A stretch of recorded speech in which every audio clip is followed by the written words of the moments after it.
Okay, I got a blinking light there. That's a good thing. Okay. Now, And this, what do I do? Watch your foot. oh, I'll probably come back Okay. and do All it. right. Good. I've got a timer here, it's gonna beep in 25 minutes. That'll turn off in 30 minutes, so in 25 minutes, that's gonna beep, and then I'm gonna come to a convenient resting point and run back there and push buttons and come up here and yabber some more. So, the history of the Bicycle Man. The subtitle is,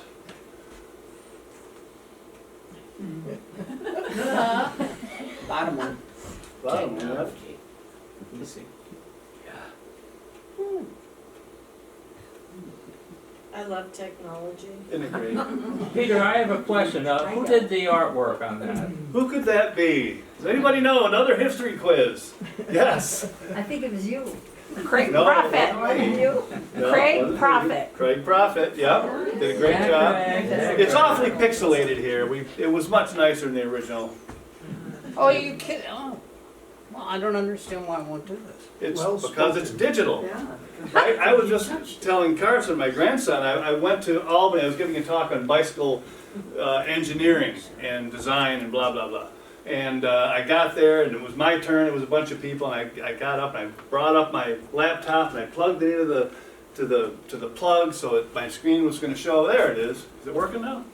Cool. And I turned my computer on and I got a screen I'd never seen before. I had no idea how to get from there to where I wanted to be. So I said, you know, a bunch of college kids, I said, I'll bet there's someone here that knows more about computers than I do. Of course. Two guys came running up and saved my bacon because all my notes were on the computer. So the subtitle is 58 years in 45 minutes. But a couple months it'll be 59 years. So, yes.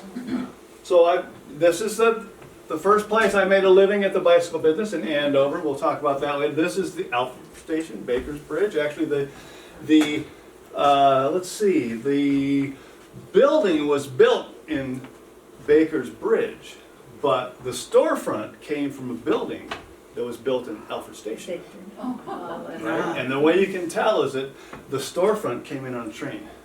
Right? That isn't the, I always heard that it was the front of that building. It is. Oh, it is? Yeah, that's it. Oh, that's Yeah. it? Yeah, we'll talk about that when we get there. Then this is the current building, the chicken barn. Yeah, it was a chicken barn. 10,000 chickens or 100 bicycles. Take your pick. And you see my interest in helping people ride bicycles long predates the business end of things. This is me helping my sister. Notice that the bike's a little big for her. She's stretching there. She ought to lower the seat, but it's all the way down. So she really, the salesman, that bike doesn't fit her. Is that considered a recumbent? No. But in New York State, it is actually illegal to recommend that someone buy a bike that they can grow into. That's illegal. Okay, so whoever sold her that, I think the statutes run out, so they're safe. And did I start my timer? I did, good. So the sign here, made by Roger Woodruff, says 1966 because I always remembered that was when I started the business, when I was 11 years old. And I was 11, it was 1966. So that's what we painted on the sign, and we hung it in front of the old building, and then now it's hanging inside the new building. And this is an antique bicycle rim, and the guts are missing from the hub, but it's a coaster brake. Was a coaster brake. So for years I told people that this was, I had started the business when I was 11 in 1966. But then we lived in the Blue House next door to the old bike shop, and we were remodeling the upstairs bathroom, made it a little bigger, took out a closet. And we took out the closet, there were some old boxes in the closet, right? You know how that is? And my wife went through them, Linda went through them, and there was, in the bottom one of the boxes, there was a paper I wrote in high school, which said I started the bike business in '69. So now I had a better historical proof of the date, better than my memory. So I spent a few years telling people that actually, the sign says '66, but we have a better historical proof, and now we know it was actually started in '69. So I spent a few years doing that. Now this is an interesting picture. My dad, when he passed away, I got all the family pictures, and they're Oh my gosh, Dad, what are you doing? Lots of pictures. This one he took because it was a cold and windy and snowy night, and there's a snowdrift in front of the car. Right? In the garage, there's a snowdrift in front of it. Okay, so that was why the picture was taken. But what interests me, in the corner, there are 3 bicycles. I had one sister. If there are 3 bicycles, I'm in business. Okay? Yeah. These cars were both replaced in 1968, in the summer of 68. So this dates us back to 67. And the first year, I don't think I had a complete bike in the garage over the winter. So that puts us back to 66. And the other thing is, if you look close, you see this one and this one have rear view mirrors on them. My sister and I never had a rear view mirror on a bicycle. So those 2 were inventory. So we're back to 1966. So how did I know? Yeah, whatever. Anyway, yeah. And this is the first official picture of the bicycle shop. This is the basement of my parents' house when the water went down after the flood of '72. See bicycles? This is the bicycle shop. You know, the Bible says, don't despise the day of small beginnings. Yes. This is very small. That's small. And this table wasn't normally here, it floated there. Right? It was over against the wall. We were, there were some wooden shelves, and I would go down there and move things up on a shelf as the water got higher and higher. Eventually the wooden shelf floats and everything falls over. And if you, just in case you need to know, a washing machine will float because the drum is watertight. But it's still tethered to the hoses, so it doesn't go very far. Nice I was- orange crate, Peter. Yes. Yep, there's an orange crate, and this crate here, these 2 crates, see there's bicycle parts stored on those? When the Webbs moved to North America from England, those were their packing crates, Oh my. right? He moved to teach physics, and we absconded with the packing crates. Do you recognize this pipe, Carson? Yeah. Yep. Still there, and the workbench is still there, but I got the vise. That is a very desirable blacksmith vise from 18 whatever. It's really old. It's massively heavy. Oh my gosh. But it'll fit in the back of a Prius. So we were back to 1972 in the flood. The first day, I mean, that they canceled school because of the flood, and we were waiting for the regencies to finish, right? But they canceled the biology regents. Now, I was hoping to have the biology regents because I was going to bring my grade up. They canceled it. I was Oh, I got happy. stuck I with was my- so happy. Oh, I was bummed. I was sure I'd do better. But anyway, so as soon as they canceled the regents and the school was closed, Smitty and I said, great, we can leave early. We're going to Ottawa. And Mom said, you can't leave while it's a federal disaster area. So the morning of the day that it was not a federal disaster area, Smitty and I headed out. We went around Lake Ontario. And we were thoroughly unprepared, and we had a ball. Absolutely had a great time. It was wonderful. And okay, now, so I graduated from high school. Of course, with my family background, I'm going to college. So I went to college for a year. And my customers would call my parents to get a bike fixed, and my parents would give them my phone number in the dorm, and they'd call me up, and they'd carry their bike to the 4th floor of Taft to get it fixed. Well, then the head resident got complaints about the bikes in the stairway. There wasn't that many bikes, but they got complaints about the bikes in the stairway, and so they arranged for me to have a room in the next dorm on the ground floor just for bicycles, and I paid the rent on that room by one night a week in the dining hall, downstairs in the dining hall. I taught on bicycles, and Nice. if anyone showed up, I taught whatever they wanted to learn about bicycles. If whatever I thought was the current whatever. Okay, so then after most of a year, my dad said that I was wasting his money getting C's, and I should either buckle down and do a good job, or I should find something else to do. Well, I really wanted to run a bicycle shop. Oh, by the way, when I was in college, I majored in recreational pharmacology. And this is why I had a C average, right? Okay. So, I needed a place to go. Well, during the winter, while I was in college, I was driving with a friend. Actually, my friend was driving because I didn't get a license until I was 29. And we were driving around and we met Willie Hand. Did anybody here know Willie Hand? Yeah, he's a neat guy. He was an amazing guy. So Willie Hand, we met him on the side of the road, and you know, lots of Willie Hand stories. I'm not going to tell them all. I won't even tell hardly any of them. But I asked Willie, I said, could I move into your house and run a bicycle shop? And he said, that'd be great. So I moved into Willie's house. Now I asked Willie one day, I said, Willie, when are you going to paint the house? He said, we did that when we moved in. 1920.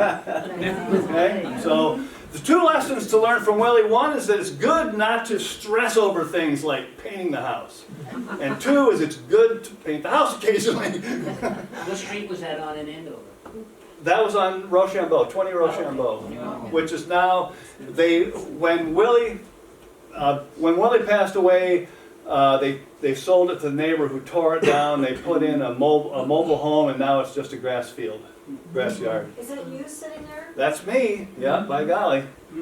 All my glory. And this is a really gorgeous lilac when it blooms. It's gorgeous, really gorgeous. So this was the first year that I was there. Didn't even have a sign out yet. I did actually put out a sign, but notice up here you see bicycles on the front porch. Those are the bikes that I collected since 1966 in my parents' basement. A friend of mine had a pickup truck, Michael Krebs, and I got him to drive them to the ground floor of the dorm and then drive them over to Andover and put them on the porch, and there they were. So one day I was running the bike shop in Andover, and somebody came in and they wanted me to fix their flat tire. Well, I didn't have a patch kit, and I didn't have a tube of their size, but I would charge them $5. If I fixed their flat, I would charge them $5. Now, I had a bike on the front porch that worked, a working 3-speed with two tubes that would fit their bike. And I was standing there thinking, if I fix their flat, it'll give me $5 and I can eat for a week. But if I sell the bike, I can eat for 7 weeks. And I didn't have anybody looking at the bike, so I took the tube out of the bike. And again, don't despise the day of small beginnings. It was small. So then my parents loaned me $2,000 because I did it for a year, and they said, you know, he's really serious about this bicycle thing. Who knew? He's serious about it, so we'll lend him $2,000. And I remember in the kitchen, and there was a discussion going on, and Dad said that it was my money, they'd saved it for me for college, and it was my money, and Mom said that they should protect me from myself and not let me lose that money. And Dad said that I would learn a $10,000 lesson, it would only cost $2,000. It's great to have supportive parents. But, you know, they gave me enough money to progress, but not enough to get me in deep trouble. So that was a good thing. I was not a responsible youth at that point, as the college major demonstrates. And by the way, I called the shop the pedal pusher. So yes, it was a double entendre. So this is me. Dad came to see the shop. Mom and Dad came over, and it was at night. You can tell I have a kerosene lamp there because there's no electricity in the house. Willie never lived in a house that had electricity. So I'm standing there, and they're looking around my new showroom. I emptied out the parlor and the family room, and the front room this is the front room, which was the showroom. The other one was for mechanics and stuff. And where I'm obviously a one-person shop. It was tiny. It was really tiny. It didn't be small. And so I put pegboard. I got pegboard and painted it. And I painted the plaster. And you know, people would say, "How come that piece of pegboard is way up there by the ceiling? What? Why do you think that pegboard is in such an awkward position?"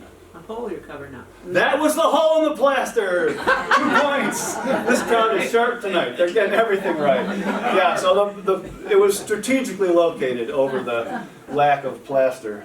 Yeah. Willie's dad bought some bricks to repair the chimney, and when I got there, they were stacked on the front porch, and they'd collected moisture for decades, and now there was a soft spot in the porch. So I moved them to get them out of the way, and somebody stepped through the porch. So I closed the shop and did a little carpentry, repaired the porch floor. So you know, it's good to not stress over maintenance, but it's still good to do some maintenance before it falls down. Now we had the school nurse come over and inspect the showroom for us. Right? She had to check it out, make sure everything was right. I have another picture that I didn't put in of me and her in the repair area, and she's standing with a look sort of like, because you know, Willie's house was not her cup of tea at all. She was worried that I would freeze to death or something there. She made me this really nice sweater because she was pretty sure I was going to freeze to death. I heated with wood, and one night there were some shelves right next to the chimney, and on the top shelf I had a beer. Okay, and one night it was extremely cold, and the beer froze and broke the bottle. Okay, now beer doesn't freeze at 32, and that was at the ceiling of my bedroom. That was the first year I was there. The second year I was there, Willie had sheep, and he wanted to shear the sheep. So I said, well, he had a sheep shear. I said, I can do this. So he taught me how to shear sheep, and I sheared the sheep. And he kept saying he was going to sell the wool, but he didn't sell the wool. So I said, Willie, do you mind if I store the wool above my bedroom? And I spread the only hot building I know of that was insulated with wool. It was much warmer then. Yeah, okay. Because there wasn't plaster there. And if you went up in the attic and there was lights on below, like a kerosene lamp below, you could see through the lath. So the heat from the stove went straight through the roof. It was, yeah. I didn't know much about insulation, but you'll see later on I really get to like insulation. So then Tina and Andy Glansman move in. Everybody know who they are? Yeah. And what business did they start? Northern Lights. Northern Lights, right? Now, in Alfred, there's the ceramic corridor, right, where the state has built a building so that businesses come there and they can grow and prosper, right? And they have a budget for this, and it's money well spent, right? Well, Willie's house started a bicycle shop and Northern Lights candles, and the budget was really low. Okay, it was cheap, didn't cost anybody much of anything. So we went over. Willie and Tina, not Willie and Tina, Andy and Tina asked me that we're going to go over to the county home in Angelica. We're going to sign up for food stamps. You want to come? I said sure. So I came. I grabbed my books. I went over there. And I handed the lady my books, and she looked at it and was like, what? Didn't understand, asked me some questions. I explained how it was working. She said, no, I don't believe you. You can't. No, you couldn't live on that. And I said, well, I live on $5 a week. I mean, that's, what I do. She said, well, how do you pay the rent? I said, well, Willie doesn't charge us rent. She said, oh yeah, how do you pay the utilities? I said, well, there aren't any utilities. You mean Willie pays the utilities too? No, there aren't any utilities. There's no electricity, there's no water, there's no, there's no phone, there's no, we're poor. The Okay? bare necessities. Yeah, well, and some, that'll come up here in just a minute, that there were some not, too, necessities. So, so they said, well, if no one should have to live like that, if you would just give up this silly bicycle thing, I think that's a direct quote. It's been a long time, but as I remember it, if you just would give up this silly bicycle thing and rent an apartment, we would pay the rent, we would pay the utilities, we'd give you a check the first of every month, and we'd give you food stamps. And I said something like, I said, I don't want to give up the silly bicycle thing, I want to be a taxpayer in the richest country in the world. I've arrived. So, they said, well, we'll give you food stamps, but we're going to send an inspector to the house, and when he proves that you're lying to us, you're going to be in big trouble. And I said, well, I'm not lying, so go ahead. So they sent a guy to the house, and he walked around with a clipboard. He was going like, oh my God. And when he left, he said, you're not going to have any trouble from us. Well, he got back to the county, and he handed in his report, and somehow it got to the Board of Health. And we were evicted because we didn't have plumbing, and it was right in town, so yeah, okay. Willie got to stay because he'd been there since 1920. Nobody, Willie got to stay. So we're evicted. So now I'm like, oh my gosh, I've got all the bikes that I had in the basement, and I've got $2,000 worth of more bikes and parts. And what am I going to do? It's horrible. And I went weekly. I would go down to mom and dad's house with dirty laundry and an empty belly, and take a shower, and they'd feed me good and ride my bike back. And so I went, I was like, what am I going to do? And they talked about it, and they said, you find a place for rent in Alfred, you tell us what it costs. So I went and I found Lucas Pizza. Now Lucas had recently gone out of business because he snorted all the profits. You thought I was out of trouble, out of control with drugs. He was way worse, mostly because he had more money than I did. He could afford things that I couldn't. I just smoked things because they were cheap, but he snorted things that were more expensive. But anyway, you're not listening to this, right? Good. Thank you. Wait till your mother finds out. He already knows. Yeah, well, she knows, but she doesn't know he knows. So now I'm looking for another building. So I was kind of depressed, and I was looking for. I found Lucas Pizza, right? And $200 a month. So I told my parents, and they said, okay, this is what we'll do. For a year, we'll give you $200 a month. And for the second year, we'll give you $150, and then $100, and then $50, and then you're on your own. Wasn't that brilliant? Those are two smart people, they really were. And so that's what they did, and I moved to Alfred. Does anybody know who this is? Ed Derowitz. University math professor. Ed Derowitz? Lived on Main Street. Yeah. Evans? I recognize him. Martin, what was his first name? Dick Martin, he Dick was a Martin. Ding. chemistry professor. What's that? Chemistry. Chemistry? Really? Oh. Yeah. Oh, well, there you go. Learn something all the time. These talks of mine are so informative. So this is my mom, and this is Dick, and that's me, and I'm building a wheel, putting the spokes, and I'm going to chew it up when I'm done here. And so Dick had he had a heart problem, and he had to give up cigarettes. He took up a pipe, and he gave up liquor, and he only drank wine, and he got a bicycle. And he went into he taught me a lot of math that was interesting, so that's why I thought he was a math professor. Where was that building though? Where was that? This is the parking lot of the post office in Alfred. Post office, right. Yeah, I remember you there. yeah, that was, you're old. Yeah, I was there for 2 years. And so there I was, and I was building a bike, and so this is the inside, and this is me working on a bike. And you notice down here, this is a counter that was made for making pizzas, and those metal racks there, and those trays, see the plastic trays, those are for pizza dough. Because when he left, he was gone. Okay, so I had a clipboard on the wall that I would write down things I wanted to order. And one day, the state police came in, and they had. Well, let's back up a little bit more. A guy came in one time looking for Lucas. And he came in and he said, there you are, I finally got you. And I said, what? What do you mean? He said, well, you're Lucas. And I said, no, I'm not. You see pizzas here? This is a bicycle shop. I'm Peter. He said, no, because that little chubby blonde guy said that the owner, Lucas, was tall and had dark hair. It was a bill collector. I said, no. That's not the way that worked.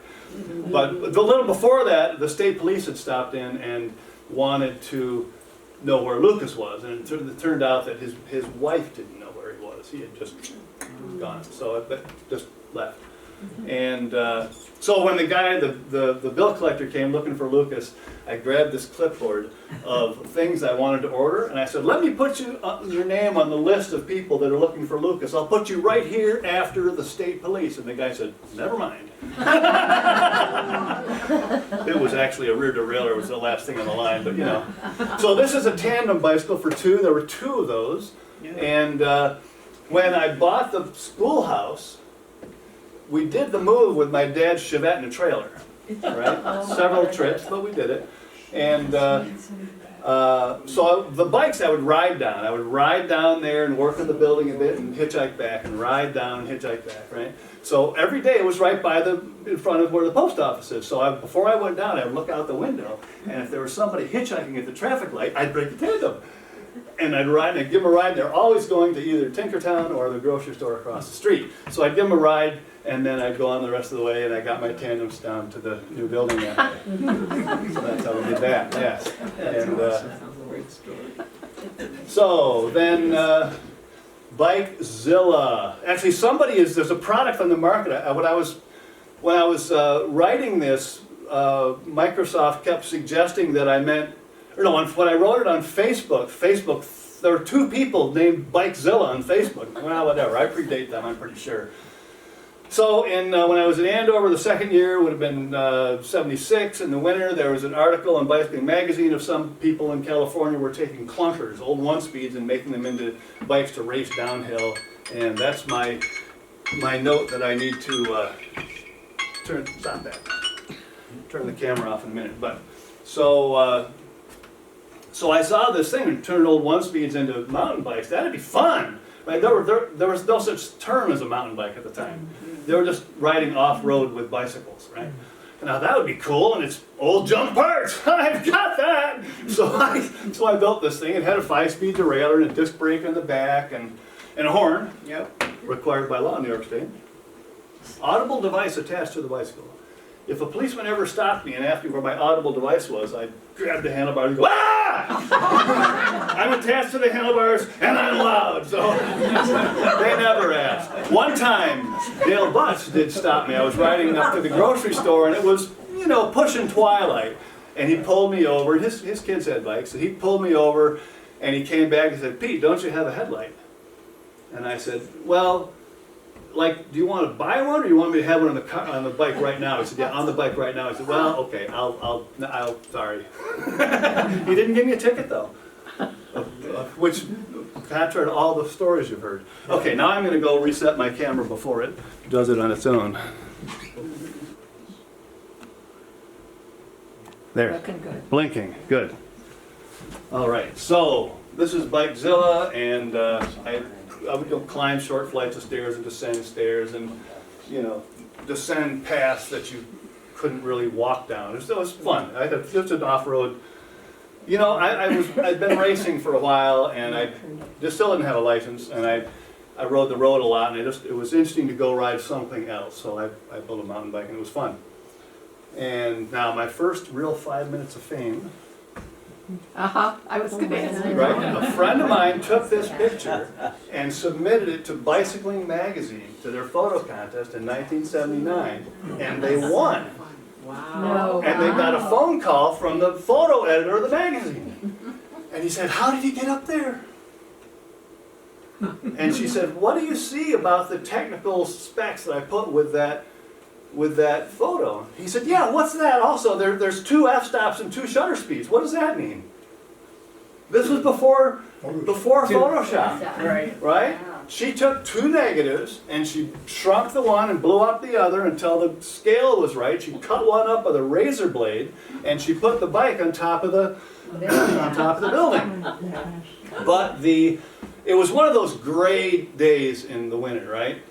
So the sky was just gray and it didn't look real. So she airbrushed in some clouds to make it look authentic. So she put the clouds in there, and that made it authentic. And fear is the dark room where your negatives are exposed, are developed, right? Yes, it is. Yeah, so I was not afraid of being up there at all, no. And this is a close-up of the thing, too. Who's on the bike? Well, that's me, but I'm not on the roof. They took 2 pictures and faked it. Yeah. Put together like in a photograph, make it look like. Now I'm in Alfred Station, or in Alfred, at the old, the building is gone now, right, in the front of the post office, and it had plumbing, which was wonderful most of the time, but sometimes in the winter it wasn't so wonderful. I heated with wood, and I went away for like 2 weeks or a week and a half or something like that, and a friend of mine was going to stay there and feed the wood stove for me, so that was nice. Well, he left early. And I came back and the pipes were frozen. I mean, not just the pipes, the toilet broke. Oh, wow. And there was an upstairs apartment that was vacant at that point. Everything. It was, oh my God, what am I going to do? So, And the landlord was a lawyer, so I'm like, it's over. I mean, it's just, it's over. I don't know what I'm gonna do, but it's not gonna apparently run a bicycle shop, because it's over. It was a Saturday. So I went to the post office and I got the stack of mail you get from being away for 2 weeks, and I'm going through it, throw this away, throw this away, throw this away, and there's a letter from the law office. And I said, oh my gosh, how did he know already that the pipes are frozen? Oh no, it's the end of the world. And I opened the letter and it said, due to a change in our insurance, immediately stop using the wood stove. I said, yes, sir. So Monday morning I called him up and said, hey, I stopped using the wood stove. I said, well, thank you. I said, yeah, the pipes all froze. What? How did the previous tenant? I said, well, I stopped using the wood stoves and the pipes froze. What am I supposed to do? And he said, well, what did the previous tenant heat with? I said, remember the pizza ovens you sold? Oh, there was no heat in the building. I mean, upstairs there was nothing anyway. So we went back and forth and round and round. They wanted me to pay the rent. And I'm not paying a rent in a building that's, you know, there's no plumbing, and they weren't talking about fixing the plumbing, and it was, you know, there's one place in the kitchen. The kitchen was an addition on the back of the building, and the footers weren't very far down. So when the ground froze, it would go like this a little bit, and then the kitchen door would go like that, and the latch wouldn't match. And on a windy night, it would blow open, and I'd get up in the morning, and there's this one under the sink. There's this one pipe would freeze. And I'd, you know, get solder and fix it and put it back together. Okay, well, after a while, I realized it always broke in the same place. There's all these couplings lined up there. I'm like, wait a minute. So I went out back into the old machine shop, which is now the post office, and I found a piece of air compressor hose the right diameter. And I went to Tinkertown and Stanley Hardware at the time, and I got 2 hose clamps, and I cut out the section where all the splices were, and I put the air compressor hose on there and clamped it down, and the pipes would still freeze. But it would just bulge that a little bit, and then when it thawed, it wouldn't break. And they never broke anymore. See? That was cool. So anyway, this time everything froze, and I was like, what am I going to do, you know? So they kept going back and forth about, you know, blah, blah, blah. And I checked with the town. I read the town zoning and everything, and it says that the landlord's responsible for providing the heating equipment, and the tenant is responsible to provide the fuel. There was no heating equipment I was allowed to use. So the landlord was a lawyer, and he was, you know, not polite, and well, he was polite, but you know, he was a lawyer. So I told him, you know, that the venue would be the town court, and it's Wednesday nights, I think, at the time. So I'll just keep my Wednesdays open. Come on over anytime you want. Finally, he was not agreeable, so I called the town or the village, and they came and inspected the building and condemned it because there's no plumbing. Now I didn't have to pay rent because the building's condemned. Well, now I'm looking, I really gotta find a building now. What am I gonna do? And I'm looking around. I went to a party in Alfred Station where the Jubilee String Band, what were their names? Where they lived. In Mary Sager's house, Mary Fran Sager's house. Mary Fran Sager. Mary Fran's house, right? They were renting there, and I went to a party there, and I was kind of depressed. I said, you know, I've got to find a place really cheap that I can put the bicycle shop. And they said, what about the garage next door? Huh? The garage next door? Oh, evicted again, I see. That was to remind me that I already told you that story. The garage next door. So sweet. Mary Fran's house, this is the garage, Our garage. and my dad's little green Chevette. So I went and looked in, I walked around and looked in the window on this side. And I saw a big empty room. I went, yeah. That's what I need, is a big empty room. So they were asking $5,000 for it. They wouldn't sell it without the house across the street. So I started asking around, and I found Ormsby, who worked at the post office. David Ormsby, and he bought the house for $14,000. I bought the garage for $5,000. And I moved in, by golly. When we were open, the door was open. And when we were closed, the door was closed. Because how could I possibly afford a storefront, right? Right. Interesting. How could you afford a storefront? Look, another big overgrown lilac bush. I seem to be drawn to those. And there's the tandem. It looks like you have peonies again too, but. Yeah, we got some You know, peonies there. you had a pink peony bush there in the other picture in Andover. Yeah. So then, this is the original schoolhouse, and it's you know, the road level is up to about here now, maybe a little higher than that, which is interesting. They just keep drawing stuff in and putting it on the, you know, they pave over, and they didn't start grinding off till a few years ago. So it's raised at like 2 feet, 3 feet, Main Street. I mean, what else am I supposed to assume from that? What year was that? It was built in 1849. So I don't know what year this picture is taken, but the deed says that there shall be a white picket fence tight on the property line. So this is the property line, but when we had a dispute with the Blue House about where the property line was, because the building permit, the permit to get a business here involved having parking space off street, and was the driveway mine or not, and that was the question. So anyway, this building never had plumbing. This was the outhouse, according to the deed. There's an outhouse, and so I didn't have to worry about frozen pipes. So that was good. So, an 1849 schoolhouse plus an 1879 storefront equals a 1979 bicycle shop. And you may ask, somebody asked, how do you know how old the storefront was? You recognize it now? Orange, Yeah. is that Ormsby store? That's the Ormsby store, yeah. Yeah. Yep. See the board over the door? Yeah. That's the Ormsby store. Not as good a picture as you had. So the way that we could tell that it was 1879 was that under the door hinges there were shims that were made out of advertising postcards. And one of them had a legible postmark. And I showed it to Terry Palmer, we bought the storefront for $100 from Terry Palmer. It was in the barn of his, which is now the barn of mine. And when we bought, we went to the auction, we bought the house. We didn't even look in the garage or the barn or the sled shop. The house was like, oh, we were delighted. And then we bought it, we won, we were shocked. And then I went and looked in the barn, and all the other stuff that was in there in 1979 is still there. It wasn't empty, still not empty. Anyway, it was out there and I bought it for $100. Do you notice here, there are 3 windows wide? Yeah. Right. Here we cut it down to 2. And you can tell where we made the cuts if you look at your storefront carefully.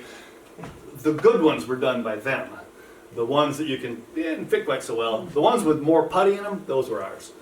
So we cut that down, and that was done. And notice we're selling sweaters, nitty gritty knits. Dave. And I'm still wearing one of them. Hey! The Customer burgundy one. testimonials. Yep. David Porter was a potter. Oh. Dave and Ann lived in the house next to, if you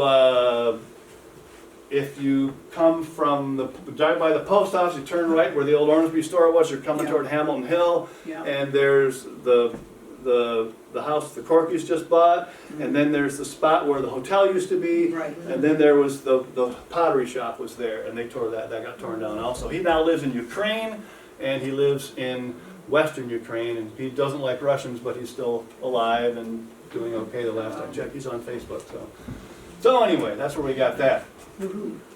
And so there's the storefront. Yeah, they widened the road here and took the building down, and they stored it away in the barn.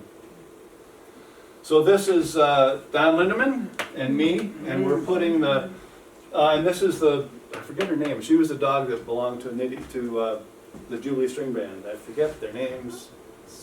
Anyway, I'm not gonna remember their name. They were great people. And we're putting the storefront in, and Don was the carpenter. He knew what he was doing. I handed him nails and stuff, you know. But I'll tell you, this was 1979. We put it in August, and it was carbide saw blades were fairly new back then. And I'll tell you, when you run a carbide saw blade through a wrought iron nail, you get a serious shower of sparks. It's really pretty. And I was surprised that blade was still good when we were done, because the garage door was about this big, so we just went up like that, cut it out, and so to tell, back up one, how much do you care if I go overtime? I'm probably going to go overtime a little bit. Anyway, to tell if this storefront would fit this building, Yeah. I got pictures when somebody was applying for a historic district. Okay, and all the roads, both of those roads were state roads, so they had the same width. And they had a camera, which I'm guessing didn't have a zoom lens, and they stood on the sidewalk and took a picture of each building. So that means they're the same distance apart, and those pictures are to scale. Okay, so I went in the barn and I measured this, and I compared it to the photograph, and I measured something on this building compared to the photograph, and they were, as near as I could tell, the same scale. So I cut the pictures up, and I put the storefront on a flap that would flop down over the garage door, and it fit, I'll take it. Higher math. Why would you measure something you can compare, Yeah. right? Why would you calculate something you can measure? That's what I meant to say. So we put in the storefront, and I actually had a high wheel bike, I did. I remember you were. Yeah, that was a lot of fun. The tires on it, when I got it didn't have tires, I put air compressor hose for tires. It worked. And then back in the day, the tires were like a hose, and you'd wrap them around the wheel, there's a wire inside, and you'd pull it together with this tool and solder the ends and blah, blah, blah. And I didn't know all that, but I knew it was held on by a wire, so I told Mr. Sager, Russ. I told Russ that we had Baker's Bridge Day, right? And I had some antique bikes out in the yard, and Russ came over and asked if I was going to ride the high wheel, and I said, I will next year. No tires on it, but I will next year. He said, okay. So like a week before he comes over next year, he goes, are you going to ride it? I'm like, oh, I don't have any tires yet. So I went to Strobel's, and I bought enough air compressor hose to go around. I put some wire through it, went to Stanley Hardware, and I bought some wire, and I put it through the hose, and I wrapped it around the wheel, and I pulled it tight, and I twisted it like this. You're supposed to put the ends together and solder them with silver solder and then cut the ends off with a tool and stuff. What do I know? So I had the bike, and I see the duct tape here. It was missing the step. To get on the bike, you put one foot up on the step, and you get up to speed, and you climb it quick before it falls over, right? So that's how you get on. So I took a shelving bracket from Stanley Hardware, and I put duct tape on so I wouldn't ruin what's left of the original finish, and put it on with hose clamps. And so anyway, I was learning how to ride it, so I would get kicking along, and I'd get up on the stand in the step and get my balance, and I'd get down. And a friend of mine was watching. He said, well, let me help you. You get up on the step, and I'll push you some so you can get more practice. Okay, so that was good. So he's pushing me, and I'm going up the street and back down the street, and finally he says, climb into the seat. So I climbed into the seat, and I'm pedaling along. Wow, this is neat. And I go up past the church and turn around and come back, and turn around and go back. And as I go by my friend, he says, how do you get off? So I next time I went by, I said, call Dale Buckthall in Owego and ask him, how do you get off? And I went back and forth. I went a little farther up the road and a little farther back down, waiting for him to come back out with the answer. Finally, I got up to, well, I went by, and he came out and said, he wasn't home, I left a message. So I was riding it back and forth, didn't know how to get off, so I kept going a little farther up the street. One time I got up to Stanley Hardware. Do you remember this, Bob? You missed it by that much. I was riding by, and Roger was in the front of the store, and he looked out the window, and he turned back and said, hey, look, Pete's on his high wheel. And he turned back and said, never mind. Because that twisted wire broke. And then I'm riding along, and the tire goes wing in front of me like that, and the back half of the tire goes shrinking like this, and whoa! And down I went. They call that taking a header. And I didn't have a helmet, but I did have a rear view mirror, you see. Yeah. I didn't even knock the mirror out of adjustment. I wish I had a video of that, but I don't know exactly how I got on the ground without getting hurt, but I did, so that was neat. Praise the Lord.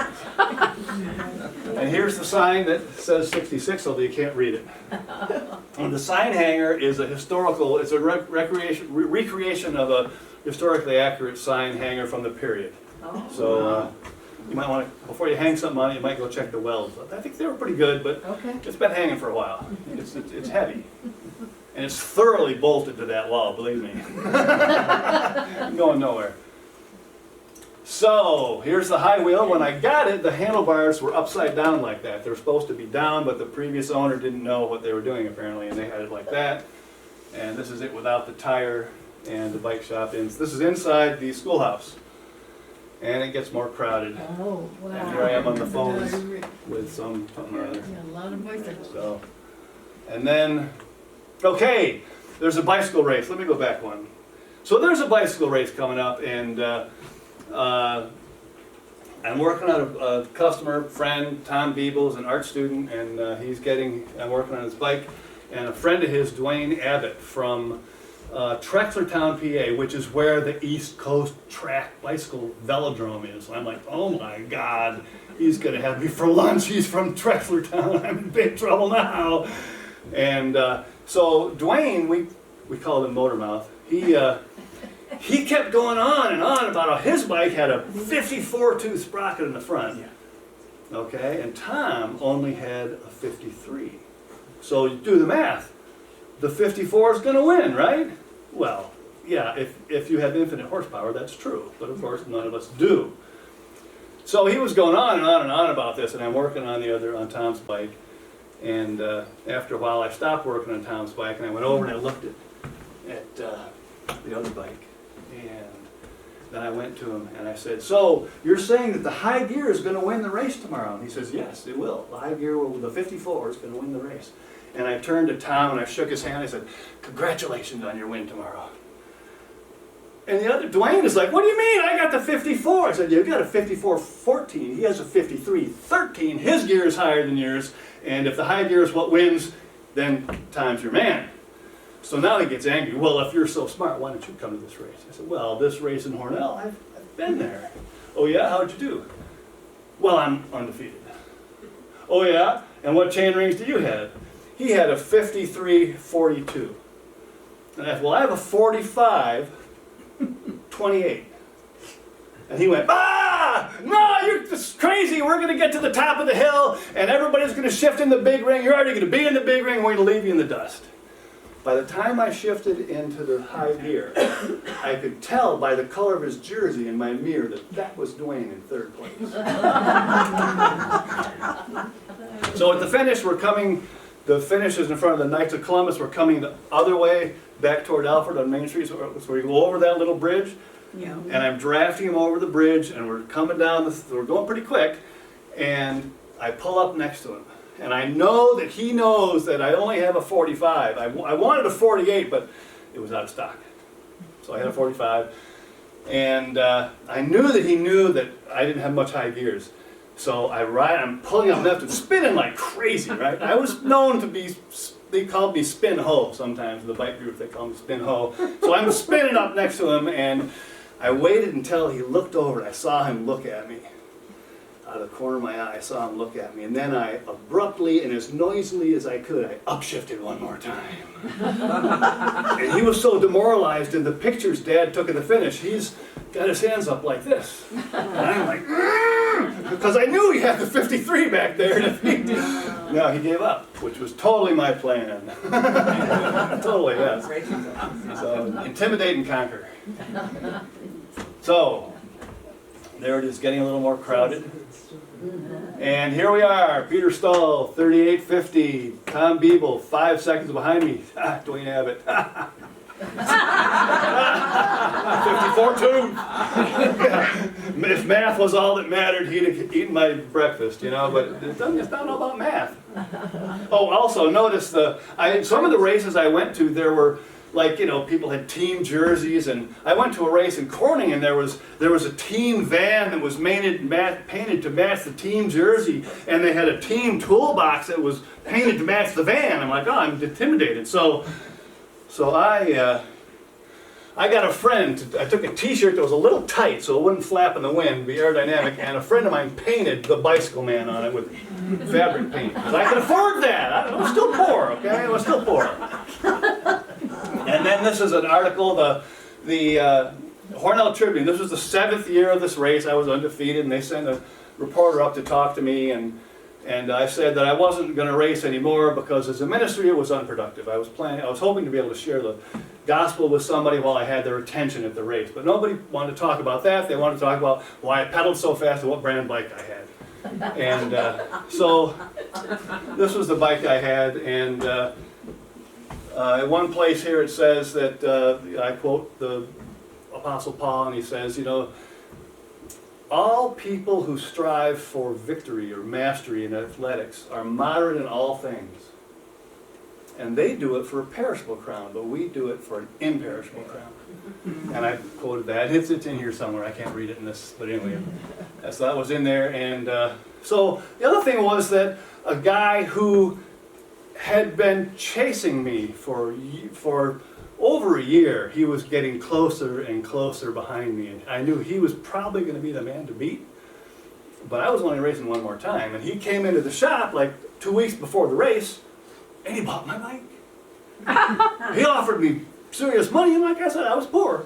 And, you know, 2 weeks from now, this bike is a has-been. I don't care. I'm not racing anymore. So I sold him the bike, and I quick bought this one, which was a couple-year-old model, and it was, you know, it was okay. And I bought it, and I customized it, and screwed around with it, and got it where I wanted it, and I went to the race. So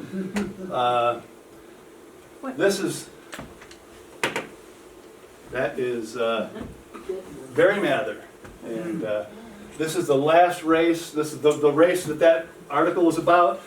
That's the race, and he, you know, coming down to the finish line, I was always very focused on, you know, they only measured the last foot, right? That's all that matters, is the last foot of a race. So I was always very focused, and I knew where I wanted to sprint, and da, da, da. There was a guy, there were 3 of us in the lead group, and the other guy he had sprinted 3 miles ago. He was barely hanging on to us, and he could hardly control the bike. He was really tired and losing it, you know. And there was a point coming into the last corner. I knew there was a storm drain on the inside of that corner, and I was next to him. And if I had kept my line through that corner, he'd have gone through the storm drain. And I said, it's not worth it for some stupid trophy. It's not worth it. So I backed up and let him get in front of me, and he went around the corner. And now this is at the you know, the corner before where the movie theater is, and we're sprinting again to the Knights of Columbus, which is what, 200 yards, maybe a little more, 3 maybe, Yeah. something like that, right? So I'm like, it's time to get in first place.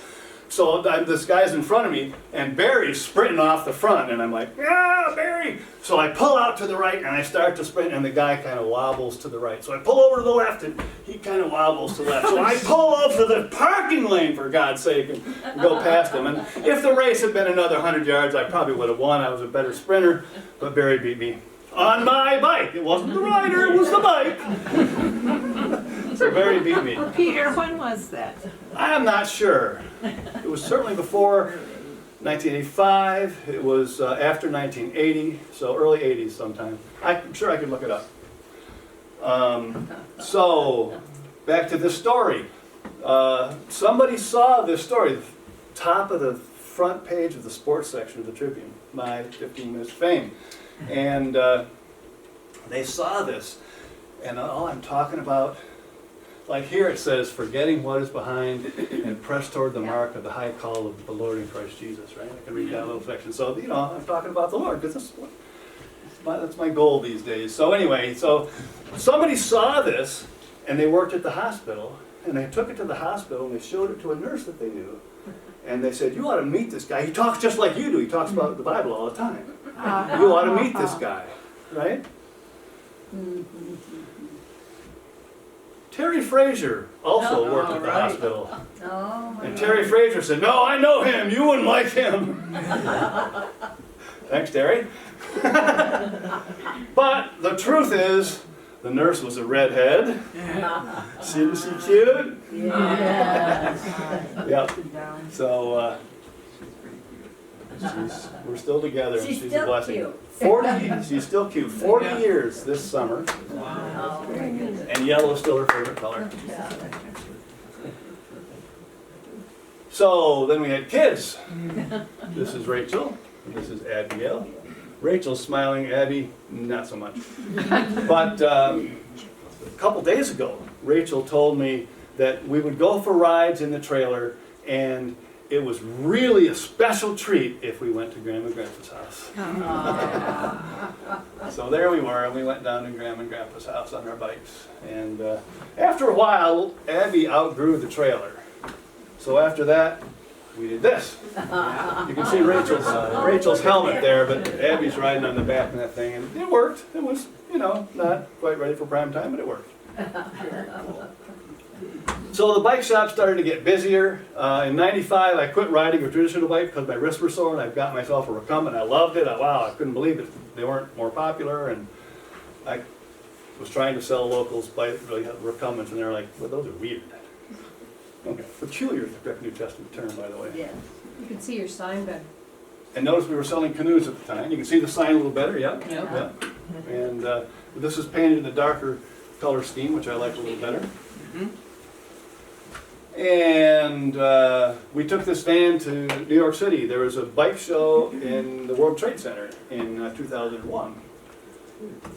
Early 2001. So we went down there. I put 4 recumbents on the roof and 4 recumbents on the back and 4 recumbents inside. Then I called the insurance company. I said, can I get insurance on inventory that I'm transporting in my car? And they said, let me look it up. We'll get back to you. That was Ryan Agency. They called me back. Yes, we can do that. Same policy UPS has. I don't think I need to know the bottom line on that. No, I won't do it. They said, well, how much stuff do you want to carry? You're automatically covered to like $1,500 or something. And I said, well, you know, it's going to be like, you know, $18,000. You can't put $18,000 worth of bicycles in a minivan. And I said, do you have an internet connection? And I said, yeah. I said, well, go to bicycleman.com, click on this, scroll down, and then all their time they're scrolling and they're saying, you know, you can't get that much. And all of a sudden they stop. There's a picture of the van with all these bikes. And I'm like, oh, okay, I'll look into it. They didn't, anyway, I didn't get the insurance. But you notice a lot of recumbents are getting more and more crowded in the shop. The business is picking up. We got a web page, and Dave Williams started to do our web page. And Dave Williams was brilliant, absolutely brilliant at search engine optimization. So that when you put a search into the Google, it would, boom, they would hit you. Google would come right to your page. We used to get a lot of phone calls from people saying, hey, you know, I looked up this particular model of recumbent and your web page come up, so you must be the factory because you were the first hit on that search term. No, we're a dealer in New York. Well, where are your dealers in Florida? No, we're a dealer in New York.